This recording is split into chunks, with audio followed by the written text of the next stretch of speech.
the great things about kids is being able to see them exceed you, to grow beyond your capabilities and be better versions of you. It's the same with superheroes. So, today on Top 10 Nerd, it's the top 10 superhero children stronger than their parents.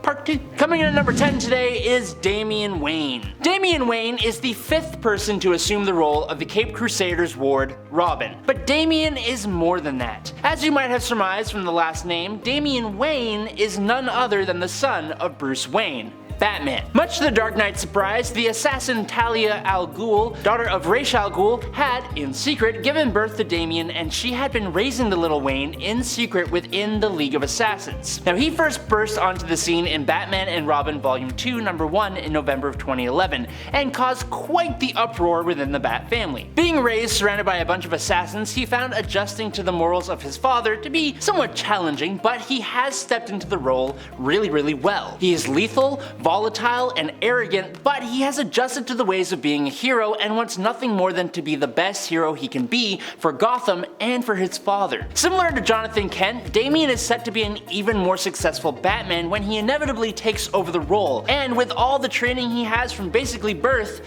it doesn't surprise me either. Number 9. Hit Girl. We don't really talk about Kick-Ass so much, and that makes sense when talking about powerful heroes because there isn't really anyone from the Kick-Ass comic who is really super powered. But in terms of sheer capability, Mindy McCready, aka Hit Girl, the sidekick to the hero Big Daddy, and also his daughter, is probably the most capable character in the whole thing. Mindy can take out hordes of armed mob henchmen in seconds with her double-bladed polearm, and she does, tearing through enemies with such finesse she makes it look like a dance. Her unusually refined skills are all thanks to the pretty ruthless training she undergoes at the hands of her father, Big Daddy. Although it's not revealed till later, Big Daddy was a cop who essentially went rogue and tricked Mindy into training her whole childhood to become Hit Girl and fight crime with a bogus story that her mother had been taken out by a particular mafia boss. Using that made-up backstory as motivation, the two trained in all forms of lethal weaponry and martial arts to become strong enough to take on their target. Although Big Daddy himself isn't really a pushover, he does not have the same kind of fighting style as Mindy. Being able to take out groups of armed grown men in melee combat is a testament to just how strong she is, and she isn't even an adult yet, so just imagine what she could actually achieve later on. Number 8. Invincible. Mark Grayson, aka Invincible, is a member of the race known as the Viltrumites, a group of extremely powerful human-like aliens who, due to their diminished numbers, go solo out into the universe to conquer planets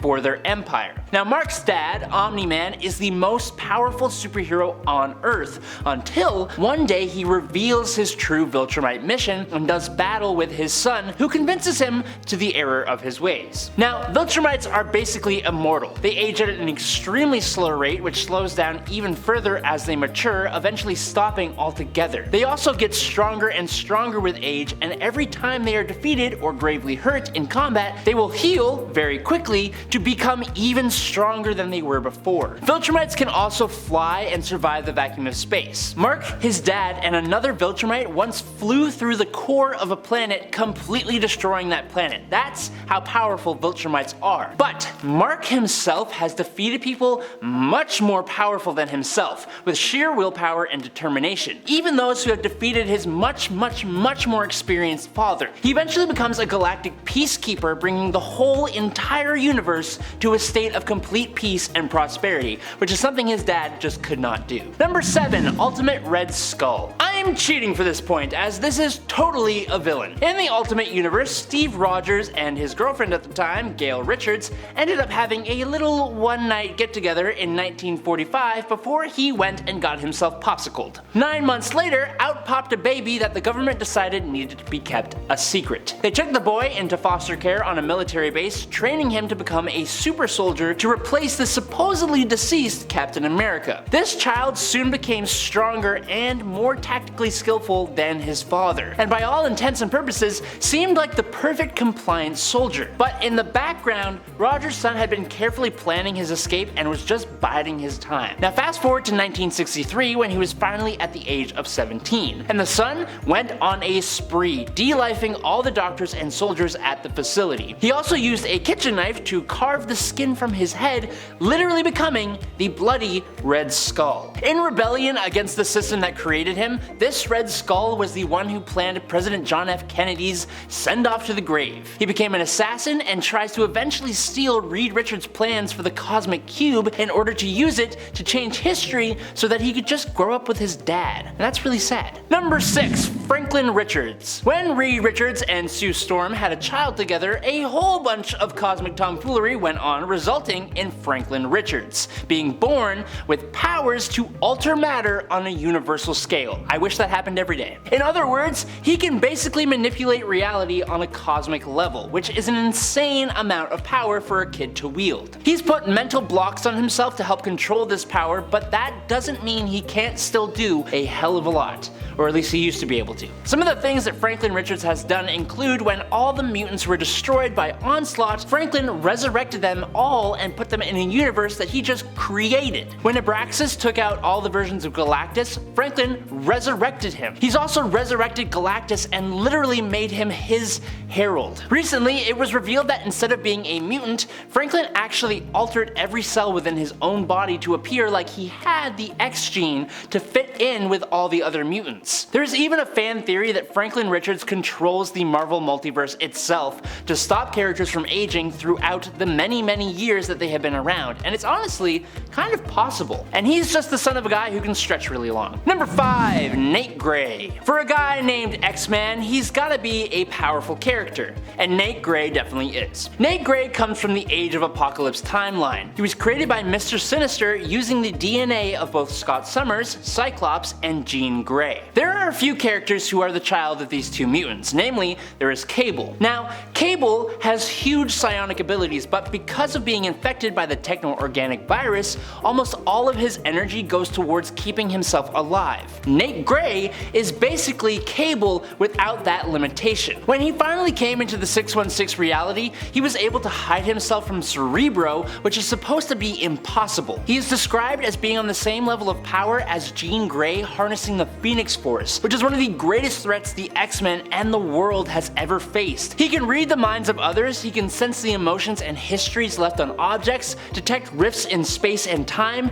move into the astral plane where he can see the future, and after he had a bit of practice, he could even increase the power of other mutants. He has cured cancer, destroyed cities on the other side of the Earth during a nightmare, manipulated matter to a cosmic scale, and traveled through space and time. He is basically Mutant Jesus. Just look at him. Number 4. Mustang. What if number 114 posed us the question of, what if the heroes didn't leave Battleworld? Well, the answer to that question is, they make babies. While there are a few super kids in this story, the one I found to be the strangest and most interesting was Mustang. Mustang is Clint Barton Jr., and I bet you'll never guess who his daddy is. His mother, on the other hand, is actually also not surprising if you just look at Mustang. It's Jennifer Walters, the She-Hulk. So with these two avenging parents, that leaves Mustang with a super strength that isn't quite on She-Hulk's level and an affinity for using bows and arrows. It's kind of an odd combo. Now he's a bit taller than almost everyone else too, which also makes sense given Jennifer Walters. This, I'm guessing, gives him the ability to use bigger bows with much higher tensile strength, so he can shoot much bigger arrows, I guess. He can fire them faster? Something like that. I'm not saying these powers aren't helpful or cool, super strength is a classic. They are just kind of odd when you put super strength with bows and arrows. I don't know. Also, I don't know why they call them Mustang. Number 3. Moondragon. Heather Douglas, the daughter of one Arthur Douglas, also known as Drax the Destroyer, is actually one of the most powerful human-born telepaths in existence. She gained this power after being trained under the Shaolin monks of Titan, thanks to Thanos' father, Mentor, taking her in. Now her telepathic abilities rival and surpass even those of powerful mutants like Professor X. With this power, she was able to mentally control an entire planet of beings who were constantly at war with each other, bringing peace to that entire planet. She has been in a psionic stalemate with the Sorcerer Supreme, and she's even straight up de-lifed a clone of Thanos, who at the time had even greater mental powers than Professor X himself. Her powers are so powerful, in fact, that they can maintain themselves subconsciously, meaning that even if she is unconscious, she will maintain the effects of those powers. A huge part of of her character, even the reason for her awesome Moondragon name, comes from the fact that she is, or was, actually under the influence of an extremely powerful entity known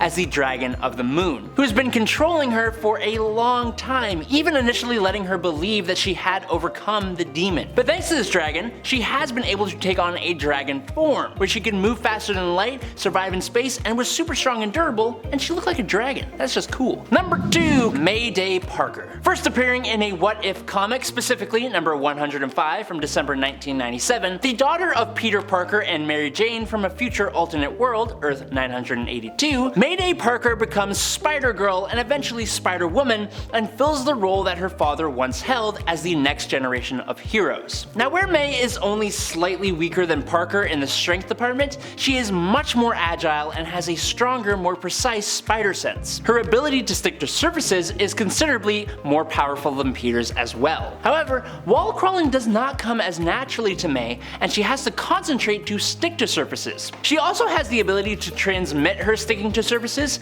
through objects for short distances. So basically, Spider-Girl could stick to the floor and transmit that through the floor, making everyone and everything else stuck in place as well, which is really weird and kind of boggles my mind. But what's even cooler is that she can reverse the ability, and instead of stick, she can repel off of surfaces. Now this adds power to her jumps, sure, but it can also be used to repel people and objects away from her at speed, like a force push. And Peter, he just can't do that. So, here you go. Finally, in at number 1 today, Cassandra Cain. Sandra Woo-san is one of the deadliest martial artists in the world. As a kid, Sandra and her sister Carolyn trained with each other, creating a unique martial art that they mastered and would display in spars with each other, which, unfortunately, gained the attention of David Cain, Ra's al Ghul, and the League of Assassins. Sandra always held back against her sister, and in order to unlock her true potential, David Cain removed Carolyn from the equation.